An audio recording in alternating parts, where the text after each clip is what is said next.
Salut, bienvenue dans un nouvel épisode de cette série. Dans les 7 premiers épisodes, sur 10 je le rappelle, on a vu les 7 plus gros groupes de la TNT en France. TF1, France Télé, Canal+, M6, Arte, Énergie et Next Radio TV, avec BFM. Mais la télévision ne se limite pas à ces groupes. Il y a aussi, ou il y a eu, on va le voir, d'autres chaînes possédées par d'autres groupes, dans le but de diversifier les acteurs de la télévision avec de nouveaux entrants. Mais entre ce que ça devait être sur le papier et ce que c'est aujourd'hui, les choses ont bien changé.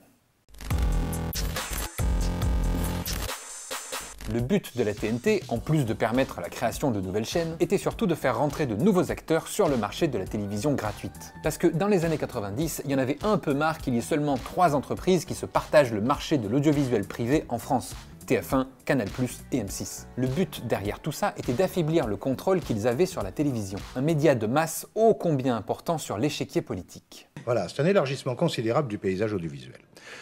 Aujourd'hui, les 2/3 de nos concitoyens, le soir, ont le choix entre 5 programmes. France 2, France 3, TF1, Arte, M6. Et c'est terminé. 5 programmes.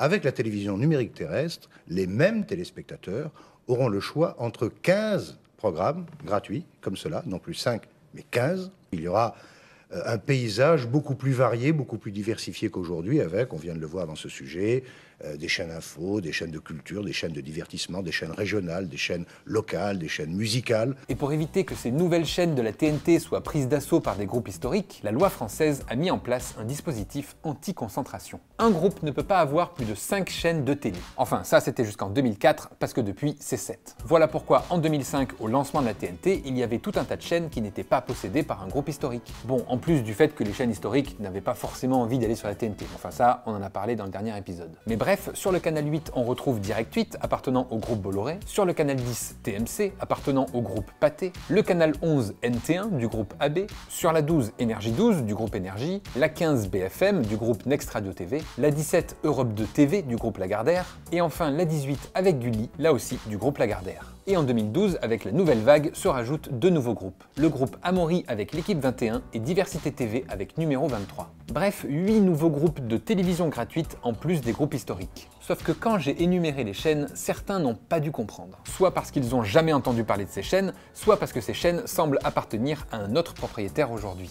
Et oui, là je viens de vous donner la liste des chaînes et leurs propriétaires lorsqu'elles ont été acceptées par le CSA. Mais les choses ont rapidement évolué. Parce qu'il est bien beau de vouloir confier ces nouvelles chaînes à de nouveaux entrants, histoire de rééquilibrer les forces qui pèsent sur la télévision, mais le CSA avait minimisé certains points. D'abord, le budget que demande une chaîne de télévision nationale gratuite. C'est énorme, on parle de plusieurs dizaines, voire plusieurs centaines de millions d'euros par an. Surtout pour payer les coûts de diffusion du réseau à TDF. En gros, plus une chaîne utilise un grand réseau de diffusion, comme la TNT, une diffusion nationale, plus elle va utiliser l'infrastructure de TDF et donc plus elle va payer. Et surtout, l'autre point, c'est que pour qu'une chaîne devienne rentable, il faut beaucoup de temps. On l'a vu d'ailleurs avec le groupe Énergie qui n'a toujours pas de chaîne rentable aujourd'hui. Il faut pouvoir pendant des années investir de l'argent à perte. Et ça, il n'y a pas beaucoup de groupes qui peuvent se le permettre. Surtout qu'en augmentant le nombre de chaînes, on réduit le gain publicitaire de chacune. Il faut donc encore plus de temps qu'avant pour atteindre un seuil de rentabilité. Ensuite, un autre point est que les nouveaux entrants sur la TNT ne maîtrisent pas forcément la télévision.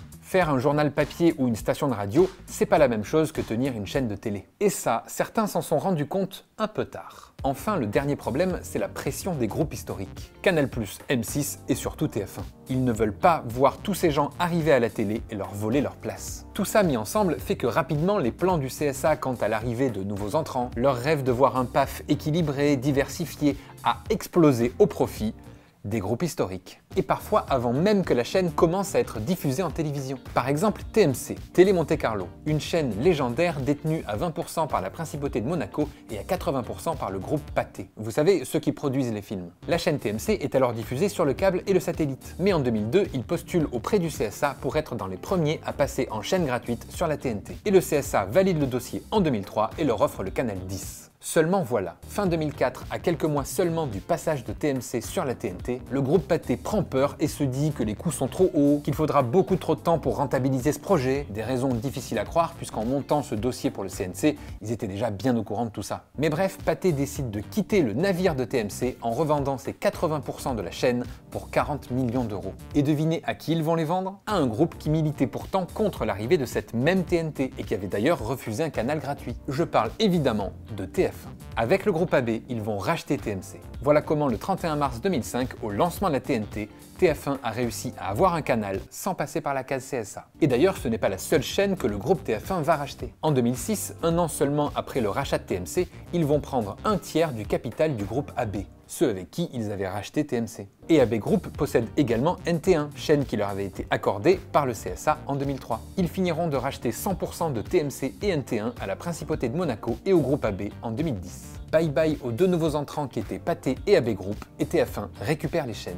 Certaines sources pensent qu'en réalité, tout ça était préparé depuis le départ. Pathé comptait déjà vendre à TF1 en déposant leur dossier au CSA, et pareil pour le groupe AB. Et pour TF1, ça leur permettait de jouer sur les deux tableaux. Faire du lobbying contre la TNT pour ne pas que ça aboutisse, et si jamais c'est perdu, au moins ils auront quand même deux chaînes. Et pour AB et Pathé, ça leur fait de l'argent. Ensuite, il y a la chaîne Europe 2 TV, appartenant au groupe Lagardère. Vous vous souvenez de Lagardère? On en avait parlé dans le premier épisode avec la privatisation de TF1 face à Bouygues. Mais bref, au lancement de la TNT en 2005, Europe 2 TV est la chaîne qui enregistre les pires audiences. En 2008, pour lui donner un nouveau départ, elle est renommée Virgin 17. Mais là aussi, ça marche moyen. C'est même un gouffre financier. 2 ans plus tard, en 2010, Lagardère jette l'éponge et vend la chaîne. Et c'est le groupe Bolloré qui va la racheter pour 70 millions d'euros. Et le groupe Bolloré possède déjà Direct 8, accordé par le CSA en 2002 et qui fait déjà de très bonnes audiences. On pourrait se dire alors qu'en rachetant Virgin 17 et en le rebaptisant Direct Star, ils pourraient consolider leur groupe et devenir un acteur important de la TNT. Mais ce n'est pas le cas. En réalité, le groupe Bolloré a racheté Virgin 17 pour le revendre direct après. Et dans un lot commun avec Direct 8.